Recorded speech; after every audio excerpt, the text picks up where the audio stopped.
Oi, irmãos queridos, a paz do nosso Deus. Hoje eu que estou abrindo para explicar para vocês que a gente vai apresentar hoje uma reprise do ano passado, de novembro, porque houve um problema técnico nesse que nós gravamos, que é Efésios 5, aquele trecho sobre família, tá? Nossa, tá muito comovente. Depois vocês me dizem se foi bom ou não reprisar esse do ano passado.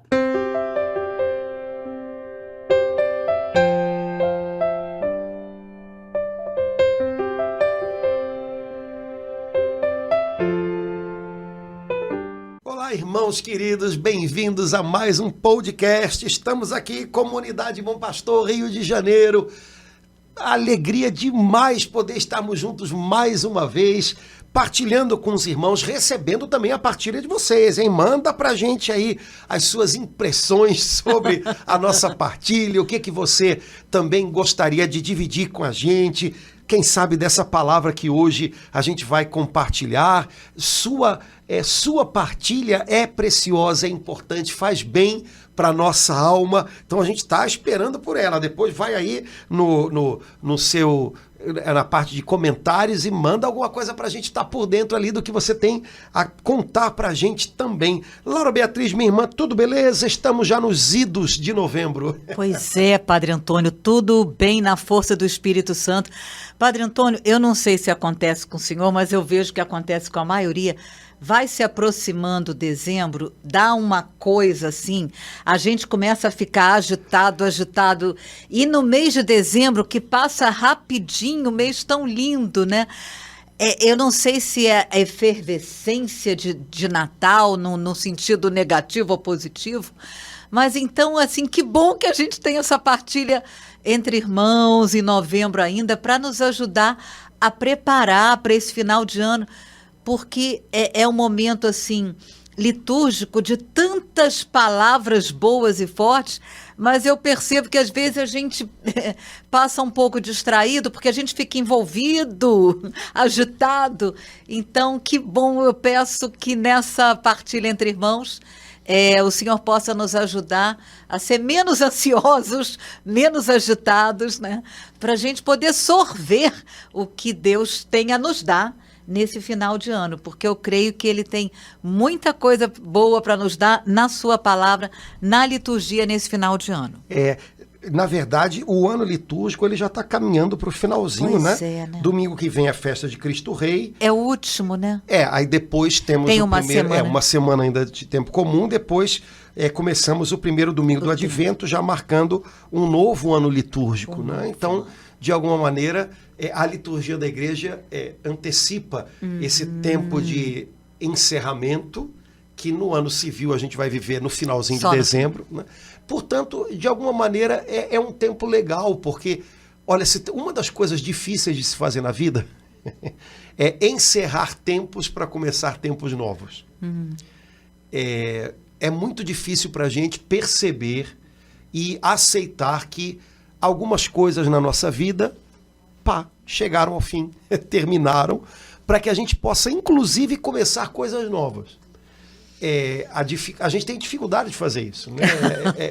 Ou por apego àquilo que já terminou e a gente quer esticar um pouco mais, a gente acaba carregando coisas de um tempo para o tempo seguinte, e às vezes a gente não está com o coração muito livre para o novo de Deus. Então, saber encerrar etapas é uma das coisas difíceis, mas necessárias da vida. Então, estamos chegando no final do ano litúrgico da igreja, estamos encerrando uma etapa chamada 2022, né? Com muita coisa boa. Apesar de todos os pesares, certamente Deus foi fiel, como sempre é, e deve ter feito muita coisa legal na nossa vida, mas também com coisas complicadas, com coisas conturbadas. Então, estamos chegando naquele tempo em que podemos fazer isso aqui, virar a página. Amém. Vamos aproveitar, né? Também, tempos de virar página são tempos de avaliação. Antigamente o pessoal usava uma palavra, quer dizer, usa ainda hoje, né, no comércio, fazer balanço, né? Então, talvez a gente pudesse aproveitar esses diazinhos aí de novembro até o primeiro domingo do Advento, que esse ano vai ser dia 27 de novembro, para fazer um balanço. Né? O que eu quero levar para o ano que vai começar? O que eu quero deixar aqui? Né? O que eu aprendi de bom? O que não vale a pena eu ficar repetindo? Histórias que eu já vivi, que eu não quero ficar repetindo nesse ano que está chegando. É um tempo de balanço. A gente precisa fazer isso também. Né? Senão a gente engata as coisas na vida e parece que a gente não reflete sobre elas, a gente não aprende com elas, a gente vai no piloto automático. Então, acho que é um tempinho bom para isso. Todo mundo precisa fazer isso, vamos fazer. Né? A liturgia da igreja, nesses últimos dias, aí perto da festa de Cristo Rei, tudo, é uma liturgia lindíssima. E como eu acho que não podia deixar de ser, final de ano, basta usar um pouquinho a imaginação, né? A igreja leva a gente para o último livro da Bíblia, que é o livro do Apocalipse. Né? Então, final de ano, né? Final da Bíblia, livro do Apocalipse. É o livro que nós estamos ouvindo na primeira leitura das missas dessa semana. Que é um livro maravilhoso para a gente ler, né? Eu acho que você também gosta, né, Laura? Eu acho que todo mundo gosta, né? Padre Antônio, eu gosto muito, mas eu fiquei assim encantada. Eu acho que algumas semanas atrás que o senhor disse que é o livro por excelência sobre o louvor a Deus, que é o livro que melhor expressa, que melhor fala do louvor, de adoração a Deus. Exato, é o livro que tem mais passagens que falam sobre louvor. Que é o livro que revela que no céu há muito louvor. A atmosfera do céu é uma atmosfera de louvor, de exaltação a Deus. Como que mostrando pra gente, olha, calma, não perde a paz, porque no fim ele prevalece. Você não pode olhar para a sua vida como um filme que você não sabe como acaba. Não é assim. O livro do Apocalipse dá o spoiler pra gente, né? Ele dá o final antes da hora, né? E no final, o que a gente encontra é um Deus que vence todo o mal. É um lugar onde não há mais choro, nem dor, nem lágrima. É um lugar onde ele é tudo em todos. É um lugar onde o Cordeiro de Deus é a luz, é o brilho que ilumina todos. Pronto. Então o filme termina desse jeito, viu? Não perca isso de vista. Não fique num suspense inadequado, né? Eu não sei como é que vai ser. Claro que a gente sabe, está escrito. Então, o nosso coração tem que ser um coração em ritmo de Apocalipse. Ou seja, preparando-se para aquilo que virá. O que virá? Virá a glorificação do Cordeiro de Deus plena. Virá o reino de Deus superando todo o ódio, todo o mal, toda a dor.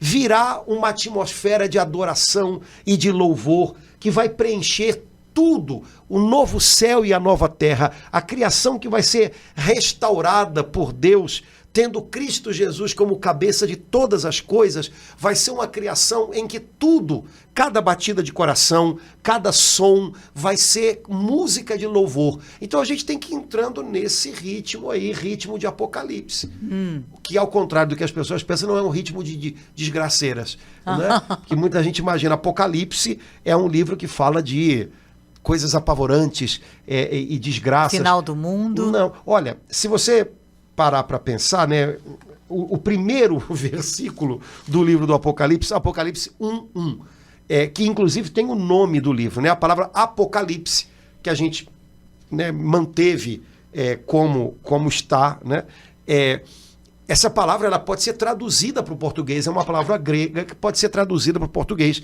Traduzida para o português, ela significa revelação. Bom, então, o Apocalipse significa revelação. É o nome do livro. Nas Bíblias evangélicas, o nome é revelação. Revelação. Né? Agora, é revelação do quê?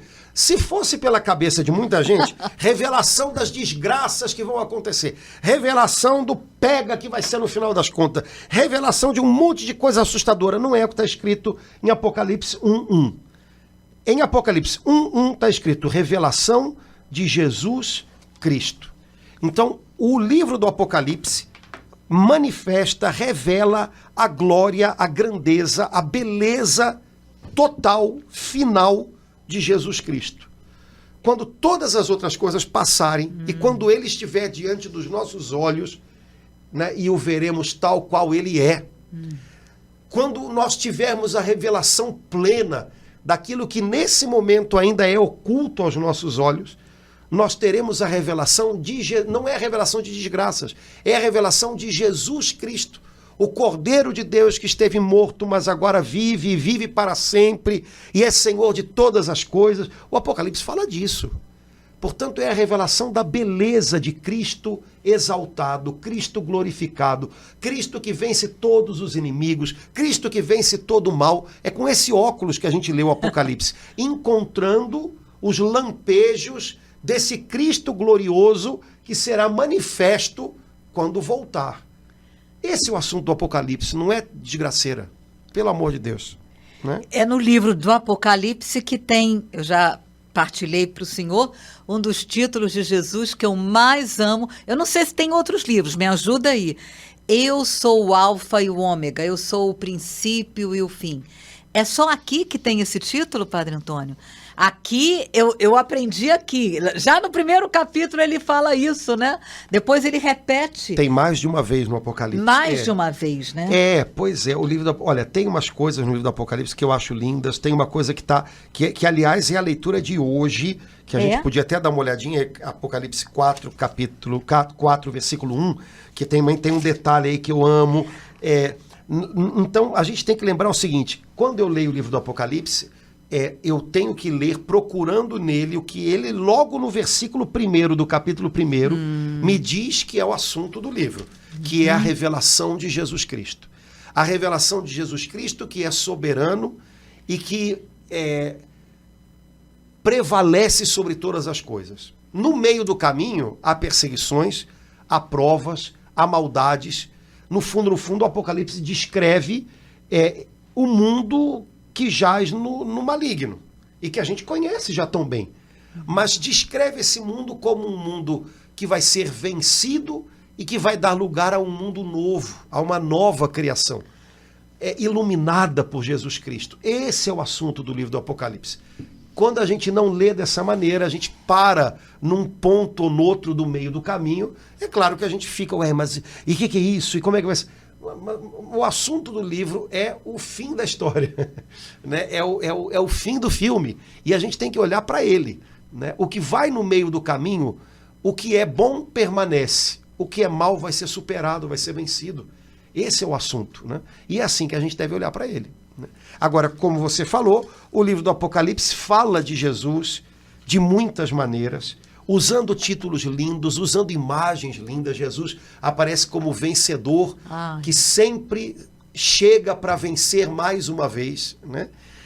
No trechinho da primeira leitura de hoje, quarta-feira, Apocalipse 4, versículo 1, tem um detalhe aí que eu acho lindo demais, né? São João começa a contemplar as realidades celestiais. Então, até o capítulo 3, ele recebe mensagens do Senhor para as igrejas, para as comunidades cristãs que estão na Ásia Menor. Então ele recebe do Senhor palavras proféticas de encorajamento. São aquelas cartas, exato, né? De botar o pingo no i e vai mandando para as igrejas. E para cada uma é um sentido, um conteúdo diferente da outra. Exato, né? São palavras específicas para a situação, para aquela cidade, para aquela região, para aquela Jesus igreja. Está avaliando o hoje de cada igreja. Uau! Né? Então é como se fosse o que Jesus tem a dizer sobre a sua igreja hoje, né? No capítulo 4, João começa a ter visões da realidade celestial, né? Ele próprio diz, eu vi o céu, né? E no capítulo 4, versículo 1, a primeira coisa que ele vê no céu. A primeira coisa que ele vê no céu não é um anjo, a primeira coisa que ele vê no céu não é um trono. Ele vai ver, mas não é a primeira coisa. A primeira coisa que ele vê no céu não é uma luz, não é um arco-íris. Eu tive uma visão. O que ele viu? João, o que você viu? Vi uma porta aberta no céu. A porta aberta no céu. Foi a primeira coisa que o João viu, essa porta aberta pra gente. Boas notícias, né? Todas as outras aqui embaixo podem estar fechadas. Tem uma no céu aberta. Amém. Tem uma porta no céu aberta. Oh, agora, Vamos lembrar de algumas coisas que aparecem no Evangelho de João. No Evangelho de João, Jesus fala, dá um título para ele próprio, que não aparece em outros lugares, né? E que a gente não costuma chamá-lo desse jeito, né? Mas ele diz, eu sou a porta das ovelhas, né? Nunca vi, a gente fala, Jesus, nosso bom pastor, Jesus, tu és o Senhor. Nunca ouvi ninguém falar, Jesus, a porta. Mas ele disse, eu sou a porta, né? Agora, detalhe, João estava no Calvário quando Jesus foi imolado. E aí João testemunha para a gente algo que os outros evangelistas não nos contam. Ele viu um centurião romano aproximar-se de Jesus e, para certificar que Jesus estava morto, o centurião tomou de uma lança e abriu o peito de Jesus. Uhum.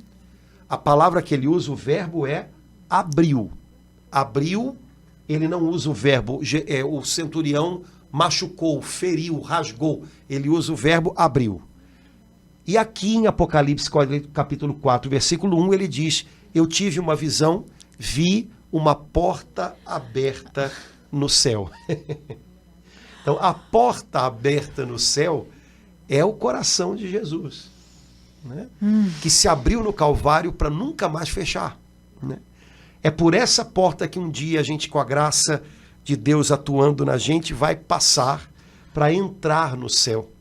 É por essa porta aberta que se derramam do céu todos os tipos de bênção no Espírito que o Pai nos concede em Cristo Jesus. Então eu não sei como João viu isso, mas a impressão que eu tenho é que ele viu no limiar do céu, né, como portão de entrada do céu, Jesus de braços abertos, com seu peito aberto, e por dentro do coração aberto de Jesus, ele percebeu que ali iniciava-se o céu, né? Iniciava-se a eternidade de Deus.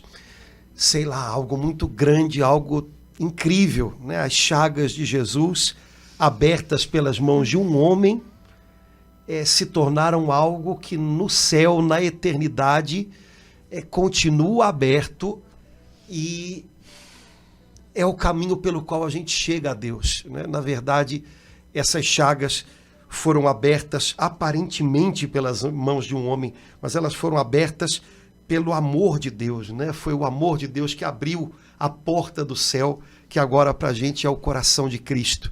Então, a visão de João é algo encantador, né? E que eu acho que poderia encantar muito o coração da gente, principalmente quando a gente se encontra diante de tantas outras portas fechadas, né? Há momentos em que a gente se encontra diante de pessoas que talvez fechem a porta do coração delas para a gente. Há momentos em que portas se fecham no nosso ambiente de trabalho, ou então a vida fecha portas no nosso rosto, como a gente fala. Nessas horas a gente deve lembrar, mas há uma porta no céu aberta para mim. É o coração, é o peito de Jesus, e por essa porta eu posso entrar já agora, pela minha oração, me entregando a Ele, me rendendo a Ele, acreditando no poder que a oração tem de nos fazer transpor essa porta do céu. No fundo, é isso, né? A oração é o passo com o qual eu atravesso a porta aberta que João viu no céu. Basta que eu ore, né? É um passo apenas, e é um passo dentro de mim.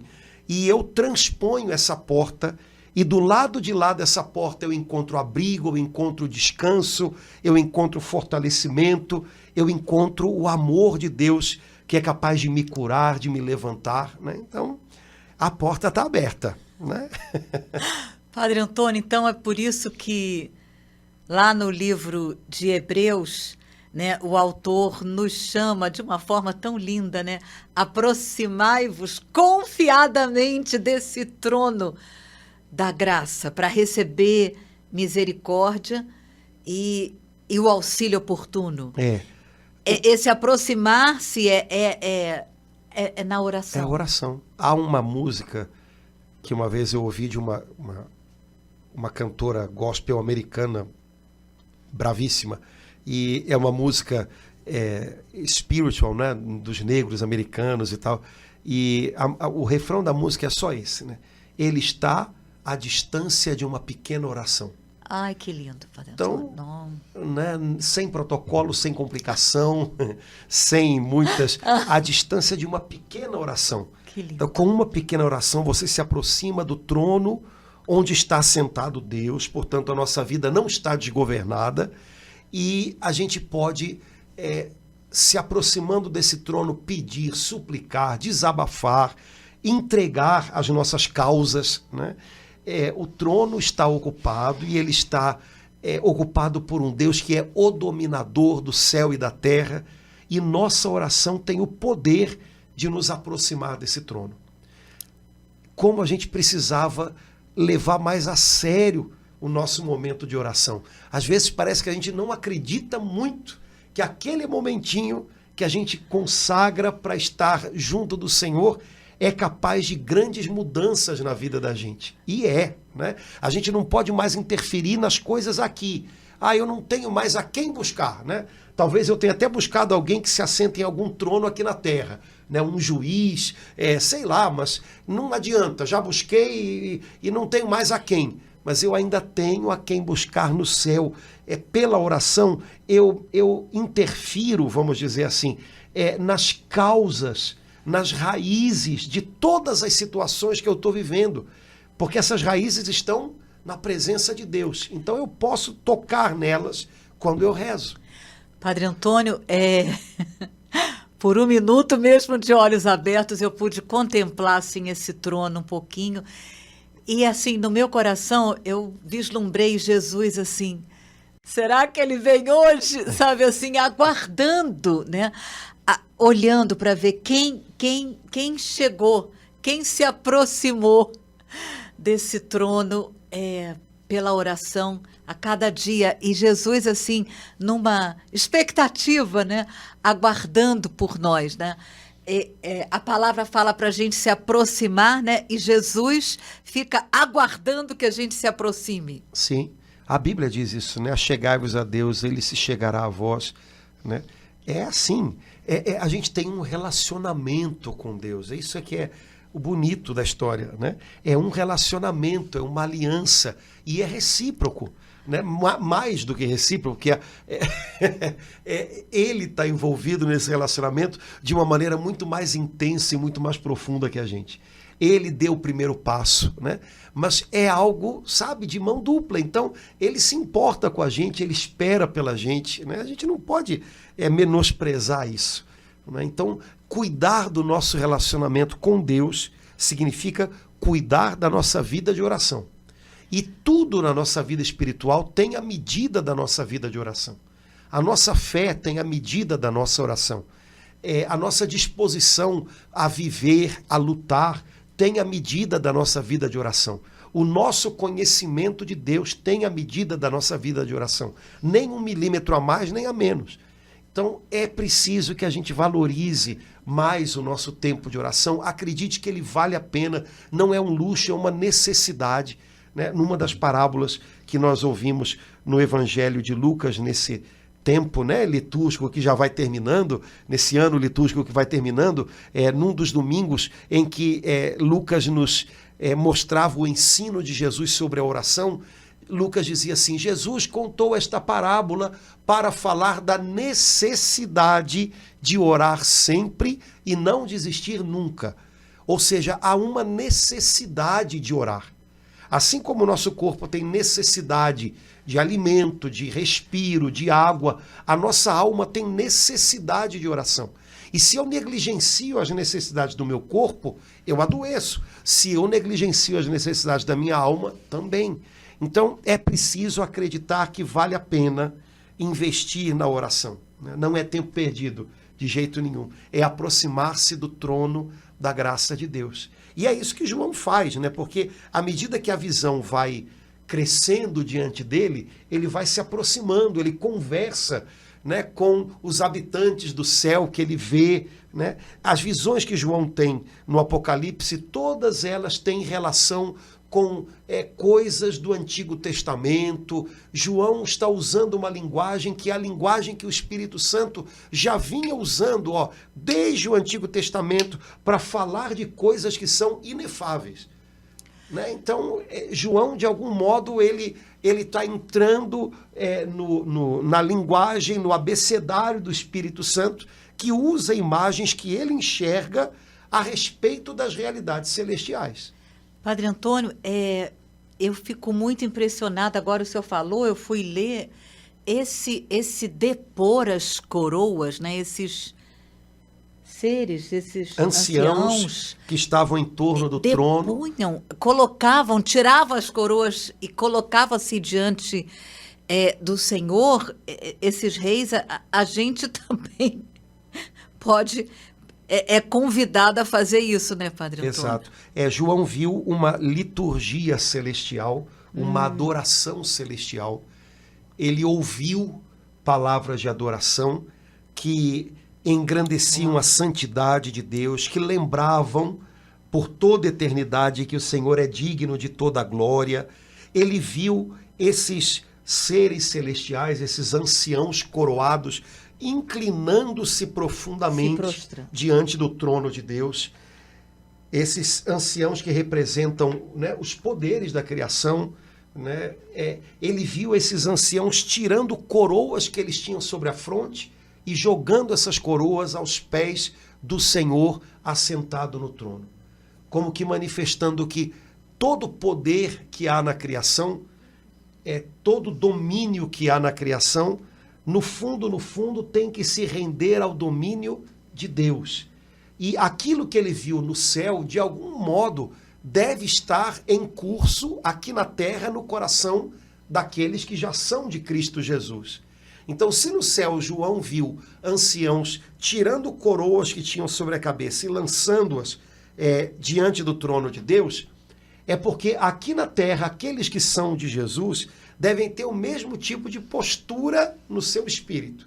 Ou seja, se nós tínhamos, né, coroas na nossa cabeça, nós deveríamos tirá-las e lançá-las diante do Senhor, diante do trono de Deus. O que significa ter uma coroa sobre a cabeça? Bom, significa ter controle, ter domínio.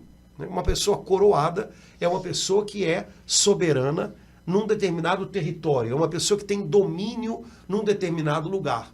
Então, no céu, aqueles que têm domínio, aqueles que têm soberania, sabem que isso tudo está aos pés do Senhor.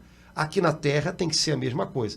A gente tem uma necessidade exorbitante de controle, de domínio sobre pessoas, né?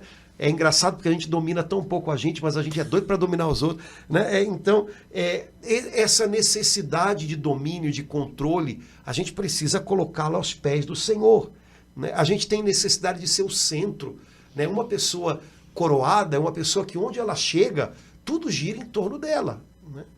O Papa Francisco, ele quando veio aqui no Brasil para a Jornada Mundial da Juventude, ele teve um encontro com os bispos da América Latina, do CELAM, acredito que foi aqui no Sumaré, se eu não me engano.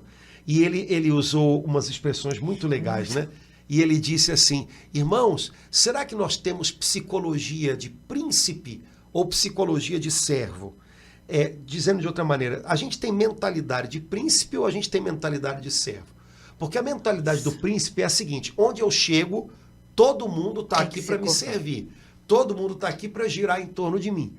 A mentalidade do servo, como é? Onde eu chego... Onde é que eu posso ir? Exatamente.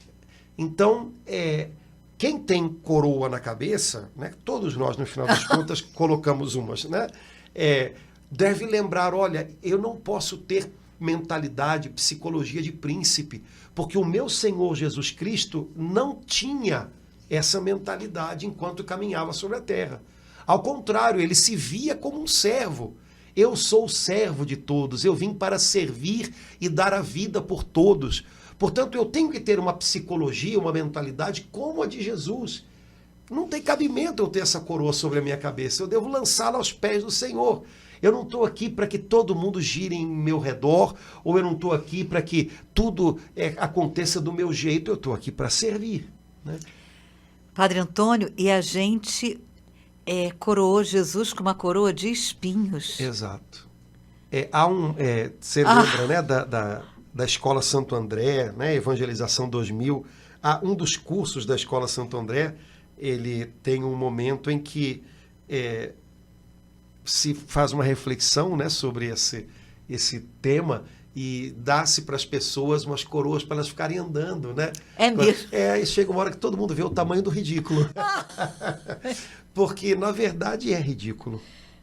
Né? A gente... não lembrava disso, não. Pois é. Você sabe, meninas, né, quando elas... Hoje em dia se faz... Eu lembro da minha sobrinha, tadinha, não vou fazer ela passar vergonha, mas quando ela era bem novinha, né, e agora eu lembro da filha da Olivia e do Flávio, de mais umas meninas lá da igreja, quando elas vão no Castelo das Princesas, né? Tá. Aí dão para elas aquelas roupinhas de princesa e elas ficam loucas com aquilo. E elas querem andar com aquela roupa o dia inteiro, em qualquer lugar. Eu não sei se você já viu, né? Mas quem tem meninas assim de 3 aninhos em casa, né? Já se levou no tal do Castelo das Princesas e a menina usou aquela roupinha de princesa, não vai me negar. A menina, depois que volta para casa, ela quer dormir com aquela roupa, acordar, ir para o supermercado com aquela roupa, ir para a escola com aquela roupa. Bom, para aquela criancinha ali naquele momento é uma gracinha, mas eu tenho certeza que depois a criança vai olhar aquilo e vai dizer, meu Deus, que mico, né? Porque eu fiquei andando de princesinha aí a vida toda, né? É um pouquinho que a gente tinha que sentir com essa nossa mania de querer dominar, controlar. Quer dizer, não tem cabimento, mas a gente fica andando de reizinho e de princesinha por aí a vida toda, né?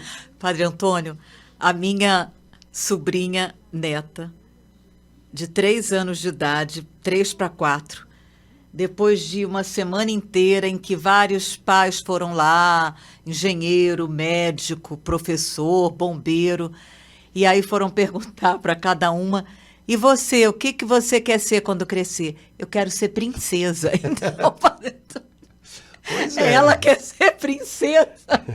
Ela foi a mais honesta. A gente quer, né? Só que o nosso Salvador não veio a esse mundo para isso, né? Ele veio para ser servo e... Um cristão não é um admirador de Cristo. Um cristão é alguém moldado à semelhança de Cristo. Portanto, a gente precisa ter uma mentalidade de Cristo. Como Paulo diz, né? Que nós tenhamos a mente de Cristo em nós. E a mente de Cristo é uma mente de servo. A mente de Cristo na terra é a mente de um servo. Portanto, não tem sentido a gente querer carregar coroas ou vestidinhos de princesa a vida toda, né? Com um comportamento mimado a vida toda. Um cristão não pode dar espaço para isso. Em algum momento a gente tem que ir. Eu não posso ser uma criança mimada a vida toda, né? Então esses anciãos que João viu depondo coroas aos pés do trono de Deus, eles são um espelho daquilo que no nosso coração deve acontecer, e talvez até com urgência, viu? Está na hora da gente tirar a coroa. Eu sou o príncipe aqui dessa casa. Eu sou o reizinho desse casamento. Eu sou a princesinha aqui dessa família, ou desse lugar onde eu trabalho, ou dessa igreja onde eu sirvo. Eu não sou mais o príncipe. Eu não vim aqui para isso, né? Como Jesus disse, eu vim a esse... Ele sabia exatamente por que veio. Eu também preciso saber. Eu vim para servir. Eu não vim para ser uma criança mimada. Então, um cristão em algum momento tem que cair na real e, sabe, tirar essa coroa rápido da cabeça para que ele possa ser usável por Deus. Não usado, usável. Deus não usa como instrumento filhos que não crescem e que querem viver eternamente com roupinha de princesa ou de reizinho. Não dá, né? Deus usa como instrumento filhos que são sempre filhos, mas que amadurecem, que tiram a roupinha de príncipezinho ou de princesinha, que entendem que não têm controle sobre tudo, que não são o centro do mundo, que não podem ser mimados o tempo inteiro. Com essas pessoas dá para ele contar. Então a gente tem que tentar cada vez mais ser assim. Deus nos quer sempre filhos, mas Deus não nos quer filhos de 3 anos de idade a vida toda, porque isso não é normal, né? Um pai não quer que o filho ou a filha não cresça. Né? Um pai quer que o filho e a filha cresça e possam viver todo o potencial que o pai ou a mãe sabem que ele tem. O nosso Pai do céu também, né? Então, o que João viu me parece que tem muito a dizer para a gente nessa história, né? Padre Antônio, a gente acabou, acho que não entrando muito nesse início desse louvor que São João viu, quando por 3 vezes proclama: Santo, Santo, Santo é o Senhor Deus, o dominador. Então, assim, a gente na missa, a gente proclama por 3 vezes, aos domingos a gente canta, né, por 3 vezes, né? Eu não posso, assim, imaginar essa santidade de Deus. Cada vez que eu canto, que eu falo, né, tem músicas lindas, né, sobre o santo, santo, santo, assim.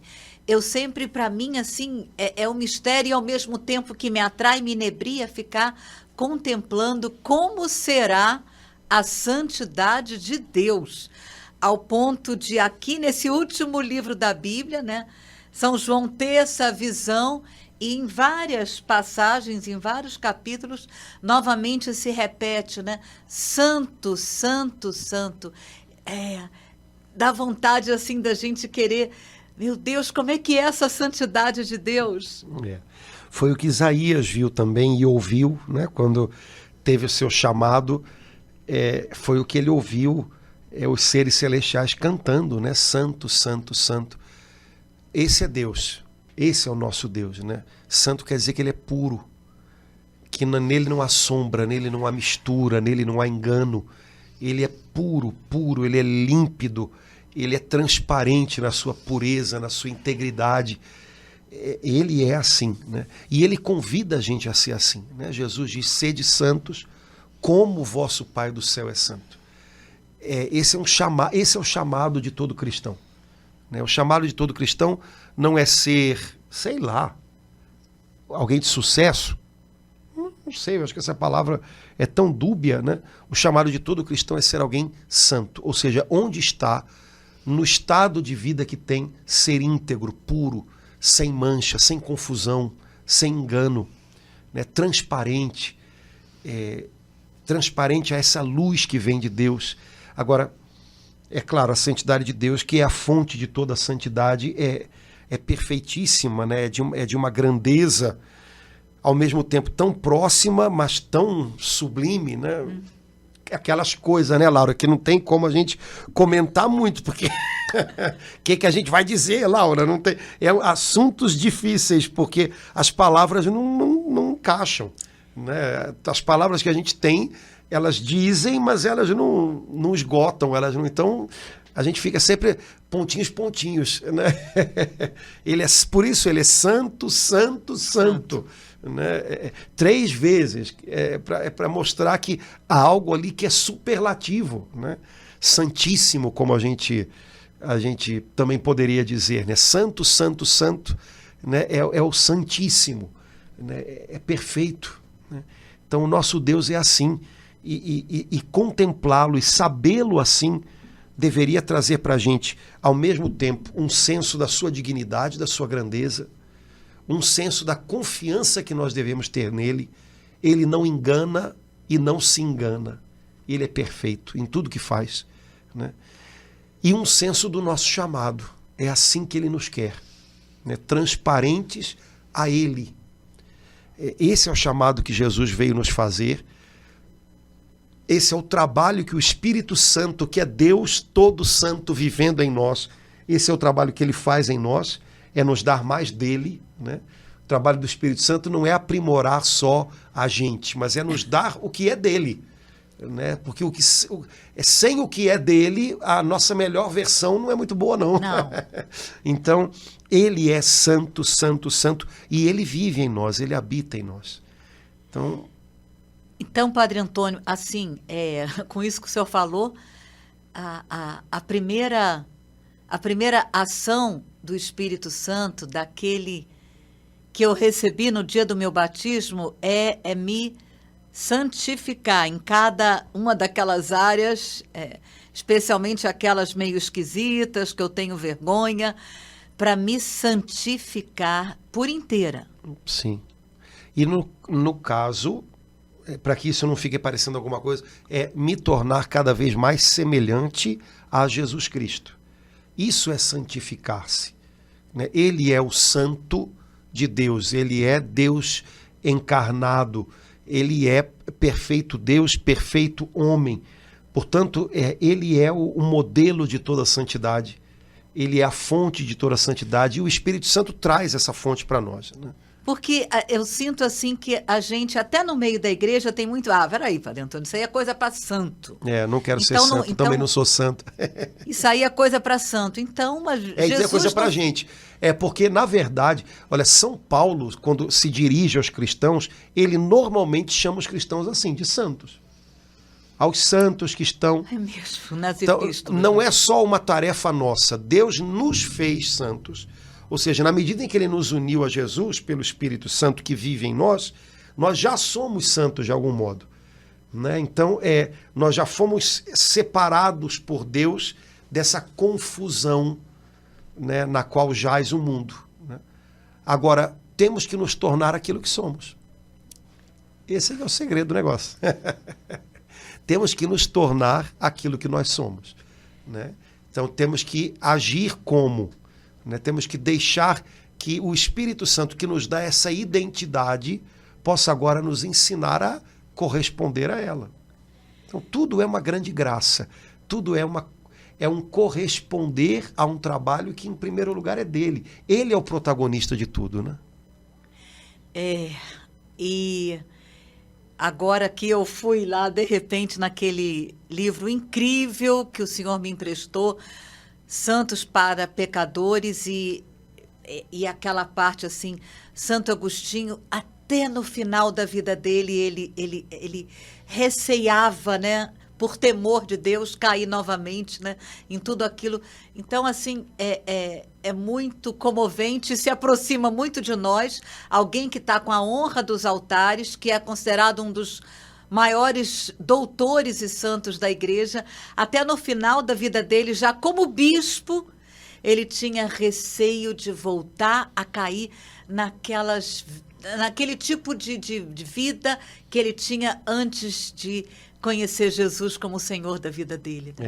O receio de cair é o outro lado de uma moeda, que do outro lado significa depender totalmente de Deus. Né? A gente depende totalmente dele, a gente é santo na medida em que a gente depende mais e mais dele, né? Se a gente dependesse da gente, né? Então, o medo de cair no fundo é o outro lado dessa moeda. Eu dependo dele do começo ao fim. E eu preciso me manter nessa dependência, eu preciso aprender a depender de Deus, para que eu não caia. Então, santidade, no fundo é isso.